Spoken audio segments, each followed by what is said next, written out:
We have busy work to discuss. Things are happening after Summer League, like Las Vegas odds, changes to the broadcast team, and preseason schedules. Let's get it.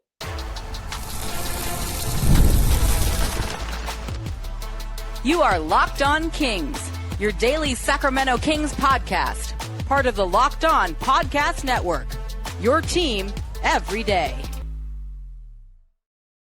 Welcome in. I am James Hammond, Kings Insider for ESPN 1320, the Kings Beat, and host of Locked On Kings. Today's episode is brought to you by Odoo. Great organizations win because operations matter, and that's why you should get Odoo.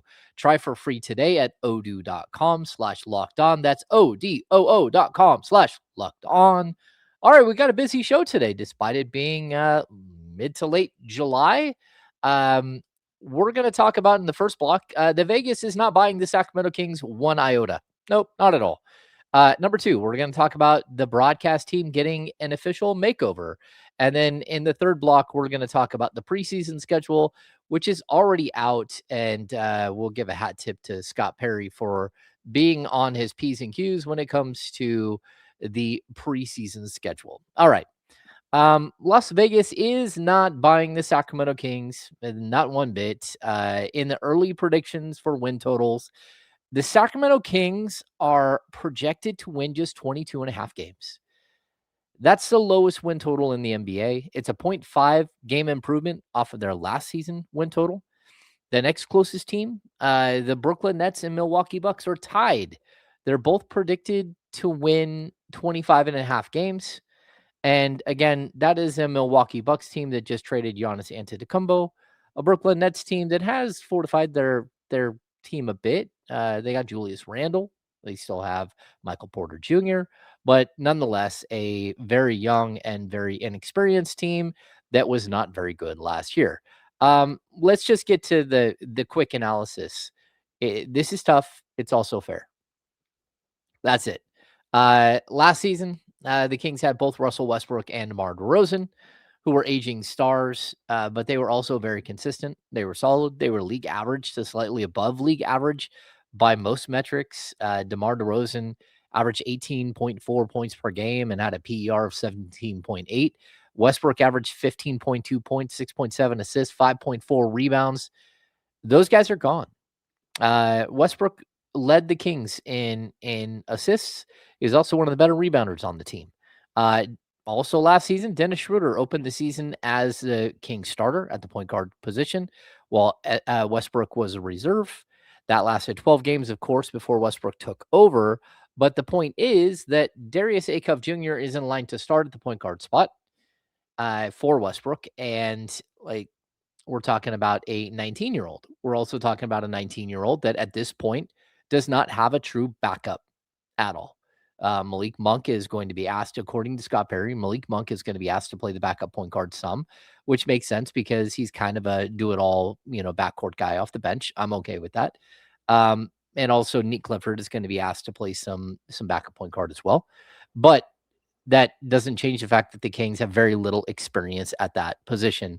If something happens to Darius Acuff, if he gets in foul trouble, if he's ineffective, if he gets injured, rolls an ankle, breaks a finger, misses time, the Kings are going to be in a very strange position. And that position will be someone who's going out and looking for a backup point guard. I'd also point out, DeAndre Hunter is likely to start in DeMar DeRozan's spot at the small forward spot. He was acquired at the deadline last season. He played a game and a half before he got poked in the eye and had to shut it down for the rest of the season with eye surgery. So I also want to point out that Keegan Murray only played 23 games last season. Domantas Sabonis only played 19.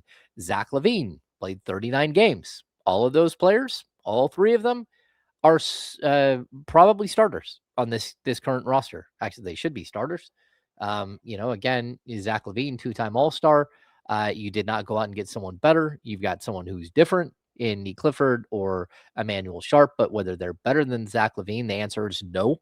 He's still an elite scorer, and when you gave up one scorer in DeMar DeRozan, you're going to need at least one of those scorer-type guys.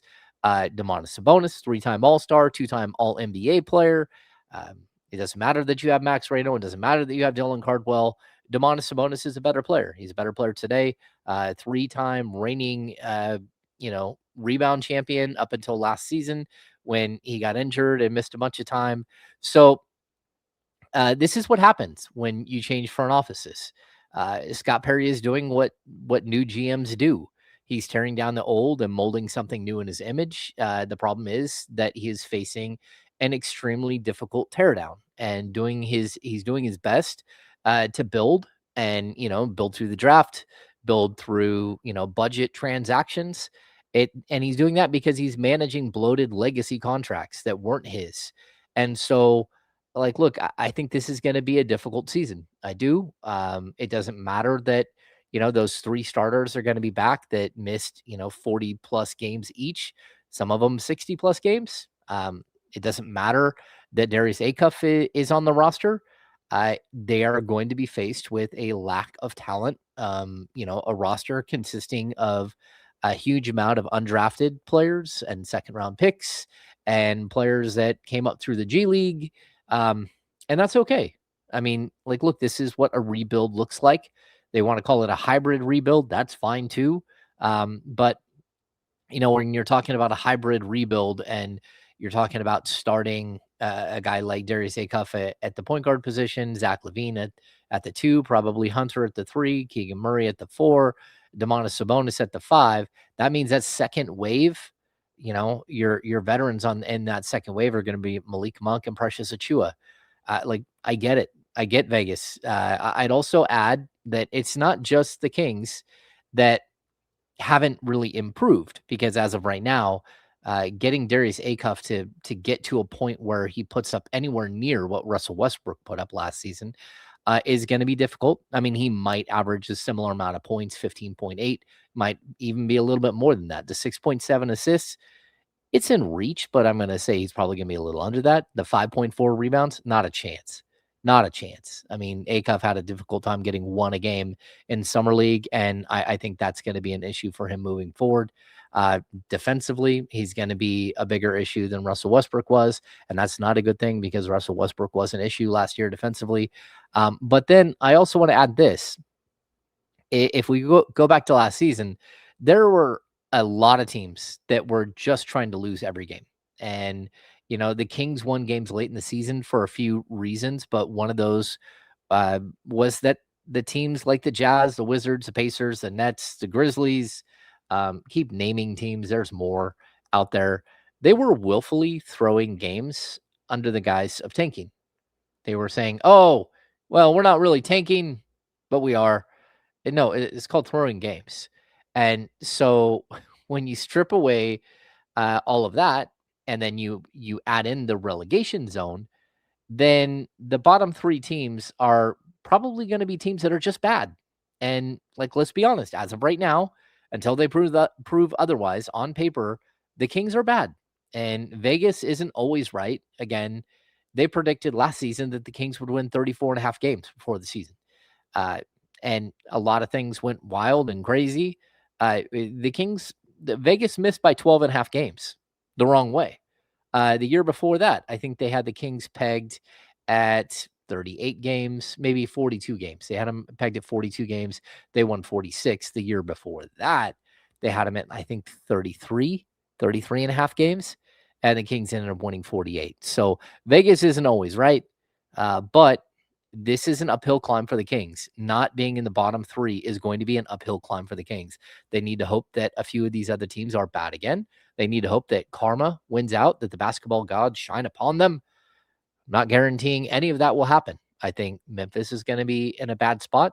I think the Chicago Bulls are going to be a rough team. I think the, Milwaukee Bucks and the New Orleans Pelicans, who, again, make no visible changes to their roster, despite the fact that they were bad last season. There are a lot of teams out there that are going to be bad. There's also a lot of teams that purposely tanked last season. The Nets should be bad, but a lot of teams that purposely tanked last season that aren't going to be bad. I don't think the Utah Jazz will be bad. I don't think the Indiana Pacers are going to be bad. There are going to be teams that climb up the ranks. So what you're hoping is that maybe a team, I don't know, like the Clippers lose more games than they win, a lot more than they win. And maybe the Kings can climb out of that lower relegation zone.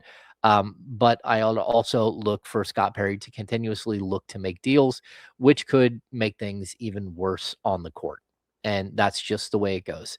Um, Again, Scott Perry isn't done reshaping the roster, but at this point, the clay he's trying to mold is dry and cracked and not looking like the clay that you want to try to mold into something. So this might be the group that opens the season, and if that's the case, there's a chance that Kings fans are going to be treated to another dismal season. But at least one with younger players that the team is trying to build around, and that's something as opposed to last season. All right, we're going to step aside. When we come back, we're going to look at the new broadcast team of the Sacramento Kings. Baseball fans, if you think you know who's hitting a homer today, FanDuel is giving you a free chance to call your shot with daily dingers. It's easy to play. Just make your free pick for who you think will hit a home run in their game. If you're right, you'll receive a profit boost to use on your next bet for a chance to at extra winnings. Best of all, you can make a free pick every day throughout the Major League Baseball season. Daily Dingers is a fun way to stay engaged with every day's games. Whether you're following your favorite team or keeping an eye on a matchup across the league, every game has someone capable of going deep. Now you get the chance to make your prediction before the first pitch. Sometimes it's a hitter who's on a hot streak, a favorable pitching matchup, or even a ballpark that tends to give up homers. Those are always the first things that I look for before making my daily dingers pick, especially like look, when the A's are playing at home at Sutter Health Field, it's usually a homer fest.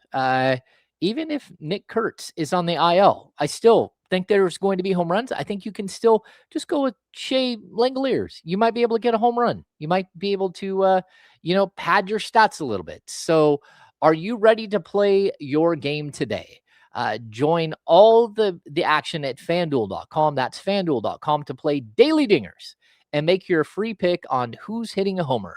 Play ball and swing for the fences on FanDuel, an official partner of MLB.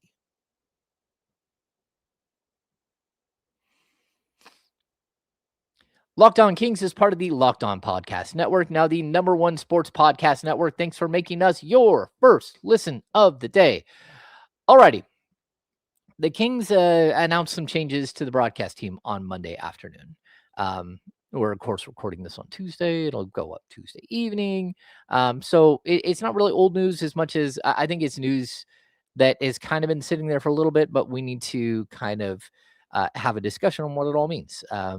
At this point, it really shouldn't be shocking to anyone. Our friends Deuce and Mo are taking over pre and post game full time, all 82 games.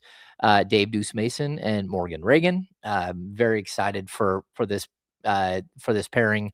Look, I've known these two for a long time. They're really, really good people.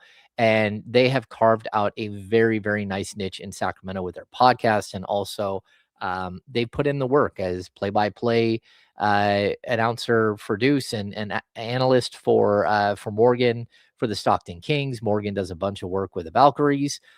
She actually is going to do some work for Prime this year.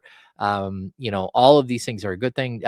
Deuce, not only does he do a lot of the broadcast stuff, but he also does a lot of the back end of the radio side for Gary Gerald's call on the radio side of everything. So they put in their time, and it's cool to see them get a little bit of an opportunity here to shine. Look, I think the one thing I'd say is I think they've improved every season, and I think that they've earned their spots. I would also like to have seen the Kings and NBC Sports Bay Area / California add a player, and that might still happen. That it's not all done and over and said and done with that I know of. I also I like it when they have an on the ground reporter in the mix. I know this set up well. I worked for NBC Sports Bay Area / California for 6 seasons, and before the pandemic hit and budgets changed, having an additional person, even if it's for a block or two, I think it just makes the show move faster and kind of opens things up to a different point of view. And again, whether it's a writer or whether it's a player popping in to do some work, I've even thrown out a name to them that I think would be spectacular for the broadcast. I just think that adds another element. And then on the call, we have Mark Jones. Mark Jones is back, but he has officially left his post at ESPN to work for the Kings full time. That means 82 games of Mark Jones on the call alongside Katie Christensen. Um, Jones joined the broadcast team before the 2020-21 season after the departure of Grant Napier. I'm not going to go in and relitigate or rehash the Grant Napier situation. It is what it is, and hopefully most people have moved on. The original idea when they brought Mark on was for him to call between 50 and 60 games per season, and sometimes even more than that, up to like 65, 67 games. It just didn't really work out that way because of his duties at ESPN. Again, he calls a ton of college football. He's all over the place. He calls NBA action and other spots. And sometimes when you got to go do some college football game in some small city outside of Kentucky, in Kentucky, but you got to take a plane ride to somewhere and another plane ride to somewhere else, and then you got to get a car and drive for 4 hours, and then you got to do it all over again on the way home. That's not very conducive to calling basketball games, 82 basketball games in a year. But all of that's behind him, and now he's going to be on the broadcast full time. The plan before, just so people understand, the Kings, the reason why they added Kyle Draper as a second behind Mark Jones was very specific. It was because they knew Mark was going to miss a lot of games, but they were excited to get his voice in the building. And Draper was let go after the season. I've had plenty of folks hit me up on Twitter about Kyle Draper's departure. One person, just Jennifer with one N, even asked about if I had sources on why Draper was let go. And look, as someone who has been in this business for a while, there is no like easy or cut and dry answer for this. And although I worked at NBC and my sources are very strong in that building, no one is going to go on record about a former employee because they would just get sued if I went out here and started talking trash about Kyle Draper or, and to be honest with you, that chances are it was just a parting of ways. It was that his contract was up. I know that for sure. And they decided to go in a different direction because they had Mark Jones lined up to cover a full 82 games, but also, was the dynamic great? I don't know. The dynamic bouncing back and forth between two lead play-by-play guys to me was not great. And so Kyle has been very vocal about his departure. You can go find all of that on his social media channels if you'd like. But look, there are always two sides to every story, and I'm not taking either one of them. For me, it's just best to move on. And I'm glad that when I parted ways with NBC, that there wasn't somebody asking that same exact question. I worked really hard for NBC. I did the job the best I possibly could. I worked 80 hours a week during the season. And, again, when a global pandemic hits, it changes things. And so I hope that that's what NBC would say, because that's what they said when we parted ways. But at the same time, you never know. And so I'm not going to sit here and muddy the waters for Kyle Draper, who is out there looking for another job in this business, most likely. And hopefully that works out for him. So personally, I really like Mark Jones on the call. I think he's funny. And while I don't get every one of his references, and I'm sure not everybody out there gets every reference that he throws up, I do still enjoy the banter. And I'm just going to point this out.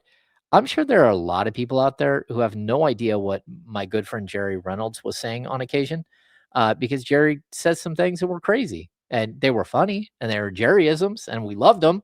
But also, like, there are certain people that are like, what in the world did he just say? Holy Jim Bob Boley. What did he just say? And so, look, Mark is a pro. He's also a friend. He's a friend of the show. He's come on here more than once. He's also come on radio shows with me. Um, he always has a crazy story or two, and he that he likes to tell, and he brings that to each broadcast. And to me, it's because I know this for a fact. He is fully engaged with the players. He is having conversations with the players. He's learning these funny, cool nuggets of information because he talks to everybody and he's open to listening and trying to bring more to the broadcast each and every day. As for Katie, I'm going to say this. I fully respect Katie's basketball knowledge.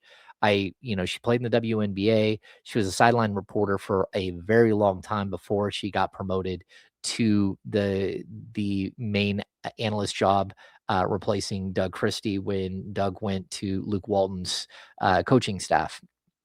Look, she was put in a very, very difficult situation here.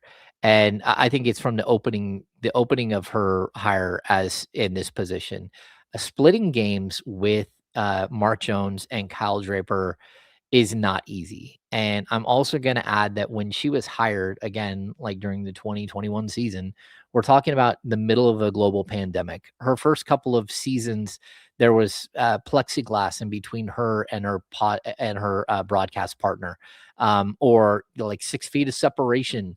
It's really tough to get a flow and all that stuff. And then when you mix in that Mark wasn't there all the time, and Kyle and Mark have very, very different styles of broadcasting, very different, then it's tough for somebody to not know who she's going to broadcast a game with from one game to the next, but also trying to balance and trying to find that momentum and that feel with somebody.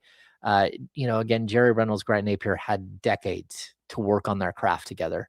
Doug Christie and Grant Napier had a long time. They had a couple of years to kind of build a camaraderie and, learn the ins and outs. Katie just didn't get that. So I'm looking forward to Katie with one broadcast partner, and it's a great broadcast partner, a guy who will likely be in the NBA Basketball Hall of Fame.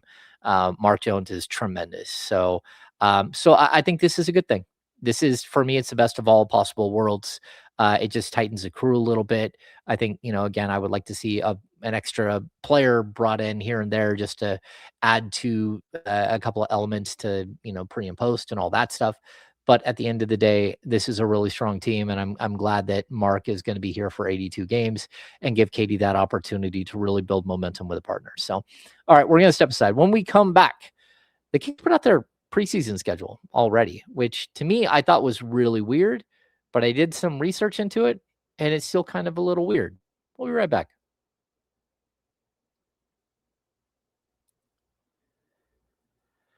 We talk about mental health more openly now, but asking for help can still feel hard. And BetterHelp's latest research confirms it. BetterHelp's 2026 State of Stigma report surveyed 2,000 Americans and revealed that 85% of Americans believe that getting support is wise, yet 74% say society discourages people from doing so. That disconnect is interesting. Most people believe support is a good thing, but actually taking the step can still be difficult. So it's worth asking what helps make that conversation feel more normal and more encouraged. BetterHelp is the world's largest online therapy platform with over 30,000 therapists globally and has helped more than 6 million people connect with support. Through a short questionnaire, BetterHelp does this initial match so people can focus on their therapy goals. And if the match isn't right, users can switch to a different therapist from tailored recommendations. We're usually so quick to tell people we care about to check on themselves, slow down, or talk to somebody. But a lot of us don't extend that same thinking to ourselves. Changing that mindset can make a difference. It isn't easy, but giving yourself grace and accepting that you don't have to carry a burden alone is a powerful first step. So don't let stigma stand in the way of support. Start therapy with BetterHelp. Sign up today, get 10% off at betterhelp.com/lockedonnba. That's betterhelp.com/lockedonnba.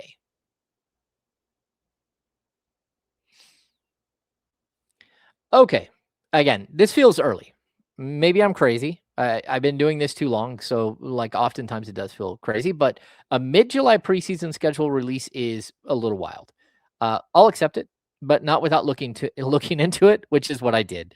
Um, to be honest, this is a Scott Perry thing. After checking my emails for the last, just doing a standard Gmail search on every email that says preseason schedule. Um, Last season, Scott Perry released a preseason schedule on July 20th. Uh, so basically a day earlier than this year. Before that, though, it was anywhere between August 3rd and August 15th in past regimes. Why does that matter? It doesn't, at least not really. For a bit of background here, though, I want to make sure people understand sort of the weird process that is the NBA preseason schedule. Um, the Kings and other teams, they all make their own schedule.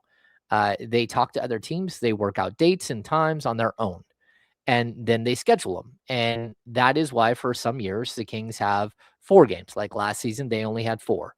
And then this season, they have 5. A couple of years ago, they had 5. It used to be 6 preseason games, but the league kept shortening it and saying it's okay to have 4 or 5.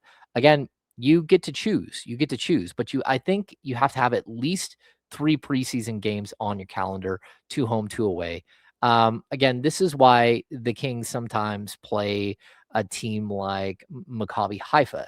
It's because it really is a game of musical chairs. You call around and say, "Hey, would you like to have a preseason game?" And someone says, "Yeah, can you fit one of these 3 dates in?" And you're like, "No, I can't do that." It's also why one year, somebody who was in charge of making this schedule, who did not know Sacramento all that well, surprise, surprise, decided to schedule a game with the Golden State Warriors in the city of Seattle, so Kevin Durant could go back to Seattle and play there at Key Arena.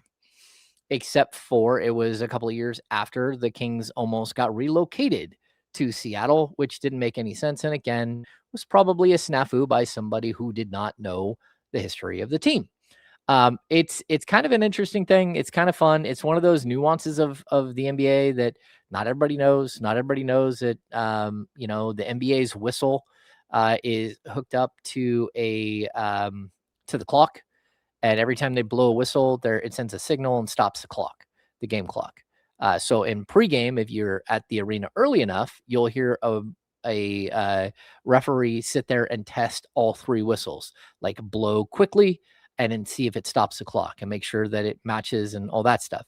Another weird thing about the NBA is that every net that's ever used is taken down after the game and put into a bag and cataloged with the date and the final score and which end of the basket it was. Like there's a lot of weird nuances to the game, which are just kind of things that I wanted to throw out there. Anyway, again, the Kings have 5 games this season.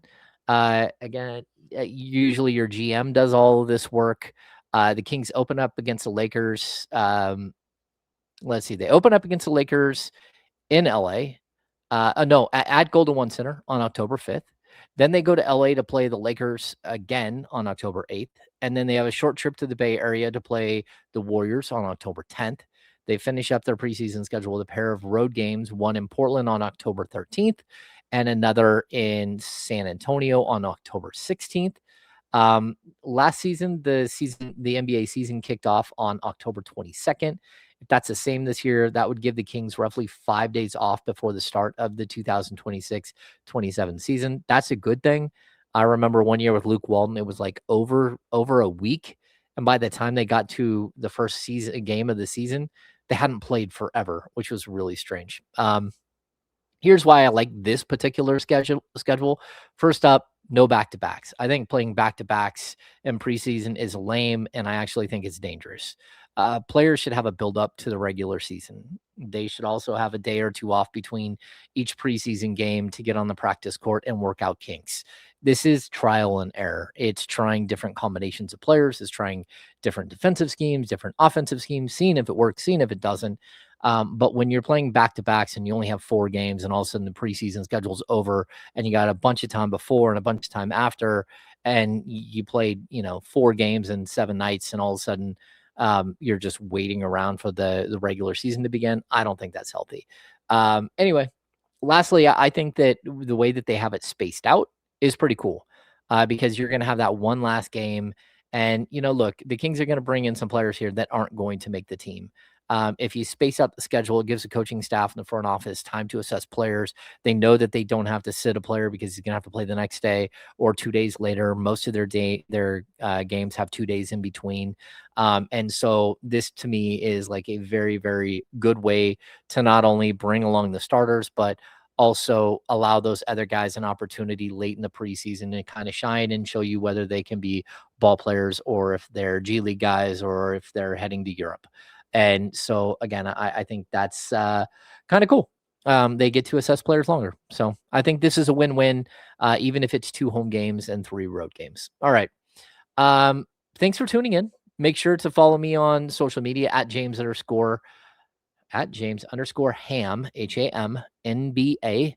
And make sure you subscribe and follow Locked On Kings so you get all the latest episodes. Hit that notification button so you get an alert when we post.